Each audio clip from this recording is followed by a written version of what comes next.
Hello. Well, looks like everybody's, I know I'm going to tell you something that's very disappointing. I'm not going to talk about rocks. I don't have any information on rocks, even though all of that is terribly fascinating to most of you. It's not my area of expertise, so I'm going to talk about communication and communication about rocks, if you like. But this particular theory or theories about communications can be applied to any industry. I know that's also very disappointing because mining is special. We all know how very special it is. And I've been working in the Mexico mining industry for 4 years. So I'm happy to be back. I'm happy to be at Discoveries again. I was here, I was in Hermosillo in 2021 to give a talk on communications for the first time. And have been around the block a little bit. So this is information about my company. I'm the CEO and founder of WorldWise Consulting. So my experience mainly comes from 2 decades of international business consulting, technology consulting, and implementing technology in 17 different countries. Mexico is the 7th country that I've lived in. And I relocated from Phoenix, Arizona to Mexico City last year in October. And if I thought I understood Mexican culture from the years that I worked in Sonora for 4 years before I moved to Mexico City, I understood nothing. So Mexico City has been extremely welcoming, quite amazing. And as one of my friends described yesterday, it's a beautiful chaos. So what I want to share with you are, I don't have a lot of time. I only have 15 minutes. I'm going to do my absolute best to keep this within the time frame. I'm going to share some techniques which are standard techniques that can be applied in any different conversation. It's about how we talk to each other, how important culture is when we're having a conversation to make sure that our messages are understood. As we just heard Jamil talk about the different countries who are involved with rare earths, and as we all know about critical minerals, and we all know about geopolitics. So we're all having these conversations where it's critically important to understand the message of who is speaking to us and what message we are putting across in any local domain. So that's what we're going to talk about. I'm going to do my best to help you understand what intercultural communication is about. Voy a hablar en inglés, pero si tienes preguntas en español un poco más tarde, no es un problema, por favor, preguntarme. So just so we all understand each other, intercultural intelligence is the ability to understand and to work with a variety of diverse backgrounds. So this is referring to multicultural teams. It's also referring to geographically disparate units. So companies, multinationals that have operating units in different countries. And as we know, it's very often that we, even though are speaking the same language, we're not necessarily understanding each other. And the reason behind this is because we're often listening to reply. We're not listening to what is actually being told to us. Why is this important? So we've had some talks today about sustainable development, SDGs, ESG.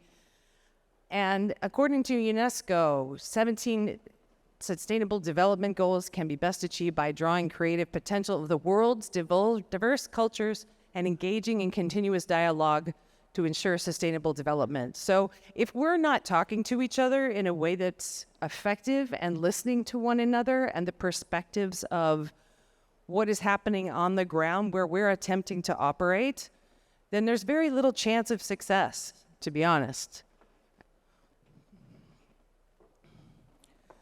This is a very big slide with a lot of words, but the relevance here is that why did we start discounting culture? I'm aware in Mexico City, living in Mexico City, that it is given much more credence.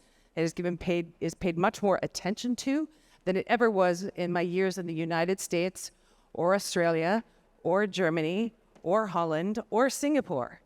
So why do so many countries discount the relevance of culture? Well, a lot of it has to do with colonization and countries that were colonized. Then we had a rush of, how do we bring everyone up to speed? And we sort of looked down on everybody else, on all the countries that were colonized, and revered the colonizers. So Harry Truman made a remark in 1949 that basically put 2 billion people in the category of underdeveloped.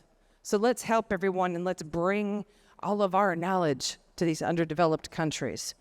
So it's sort of a subliminal fact that we've kept in our heads for quite some time. Now again, I'm going to give you a few theories and techniques about intercultural communication. These are basics. These are items that came from a Dutch professor named Hofstede, basically in the 60s and 70s. There's still very little information and research about how does intercultural communication apply in business. So uncertainty reduction theory is basically that every interaction that we have with one another as people and representatives of different cultures, each one should bring us closer together. And this is very important to the exploration crowd, right? That you are the first people on the ground. So if those first conversations that you're having don't increasingly build rapport, it can all fall apart very easily. So that's uncertainty reduction theory. High context and low context communication. This is also very relevant when we're talking about countries like the United States or Mexico, US. It's worldwide. So you can see here on the graph, the United States is in the upper left-hand corner, the lowest context culture in the world, which means we need everything documented, which means we need to say it all. Every single thing needs to be spoken, summarized again, meeting notes taken, et cetera, et cetera. And then you have a country like Mexico, which I don't know if you can see on that particular graph, but Mexico is a high context culture, which means things are not spoken. And I never learned this lesson in a more confusing way than when I moved to Mexico. And basically the assumption is you're a collective culture, low context, high context, which means that you spend so much time communicating that you all are pretty much on the same page already. When I say you all, I'm talking about Mexico, meaning that nothing really needs to be explained. But if you're a foreigner from outside the culture, we kind of need some help. So that's why high and low context are important. And knowing what the country is that you're dealing with, what type of culture it is. Power distance is a pretty easy concept. It's either egalitarian or hierarchical or somewhere in between. And that means how much authority or respect we give to the boss and our superiors, whether there's an established layer of protocol of who can speak to whom, and that's a hierarchical culture. And if it's egalitarian, that means we try very hard to keep it a very flat line. So no one is 100% one or the other, but it's important to understand the culture that you're dealing with when you go into a new country and where they fall in this so that you make the proper communications. Because falling outside of those lines or not following the expected manner of communication actually can be a mistake that seems small and that you may not ever see happening, but can make a very big difference in how you're perceived in that country and in that local culture. This law, or this rule, its theory is about rules. Universalism versus particularism. So if it's a universal country, like the United States is considered a universalism. And what this means is that the rules apply to everyone, regardless of who you are. The rules are the rules are the rules, the rules are the same. Mexico, for example, is a particularist country, and much of Latin America is a particularist country, which means if I ask you this question and you tell me no, that's not possible, I can go over here and ask somebody else this question. And if I'm asking the right person on the right day, I'm going to get a totally different answer. However, in universalist countries, if you go around the block and ask several people the same question, that's going to create some angst. It's going to create some very unhappy people. So I don't recommend it in countries that are universalist. So what is the strategic part of intercultural communication? So what I basically talked about were very broad, well-known, well-studied techniques, and just a few of them. This subject matter is so incredibly complex. It's as complex as the number of countries that we have and the amount of moves that we make between them. And maybe you lived in one country when you grew up, and when you were 8, you moved to another, and then you're a mix of all of those things. So if we don't have time, because we're all very busy people working on time-sensitive projects, if we don't have time to learn all the theories that I just described, then we go for the strategic part. So this is the application of expert cultural knowledge, experience, and understanding to understand business projects and endeavors. This is really new stuff, basically. Then we have our target audiences, governments, communities, and associations.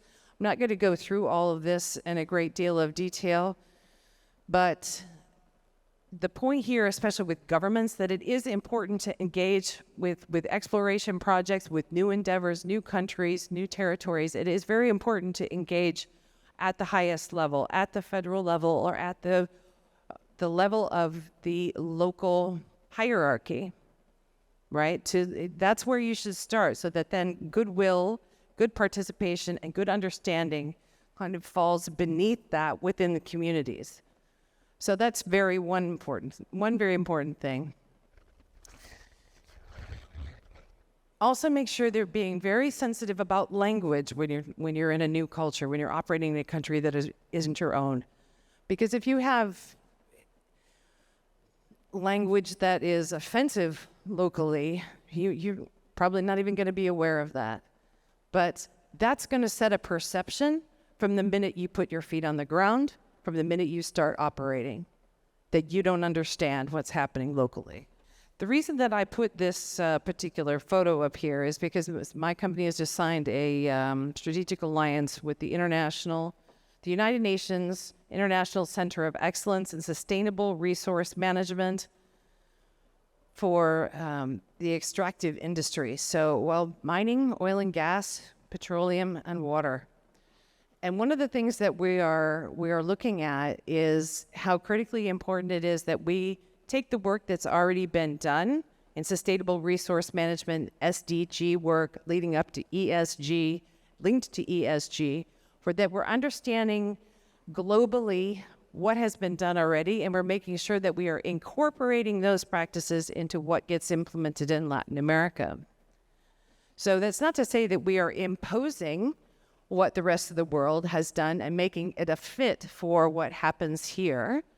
It's that we are taking the ideas that have already been worked on and incorporating those into the mining projects, the energy projects, etc. here, but keeping the local structure and local context intact. So if you don't want to learn all those techniques that I talked about and the 15 or 20 more that exist that I haven't talked about, what you're going to want to do is employ a cultural broker. I didn't know that this is what I am, and I've been doing this for 20 years. So they are people who have experiences and relationships that span multiple sectors, domains, etc. And in studies, according to this, and you can't see that very well, I apologize, but it's a Harvard Business Review article from 2018. In studies involving more than 2,000 global teams, diverse teams containing a cultural broker significantly outperformed those without one. So this person is someone who has relationships that span everything, every area that you're trying to cover. It's my timer. There are two types. One is a bridge. A person who is a bridge is a cultural broker who goes into a time-sensitive project and they basically are the interaction. They perform the interaction. They are on all sides of what needs to happen, whether with the local country, the local team, as well as the foreign company coming in to do this. It's especially relevant when it's one-off collaborations or the company's under time pressure. So it's not the best use when you need someone to stick around. When you need someone to stick around, what you need is called an adhesive. And this is a person who does stick with the team, does stay involved, make sure that whoever needs to understand what the local context is, they stick around until that gets clearly communicated. So this is the person you want to have for a longer term project rather than something that's time sensitive. So this is what WorldWise does, all kinds of communications for all kinds of industries. This is my contact information. If you have any questions, I will be happy to address them, and thank you very much.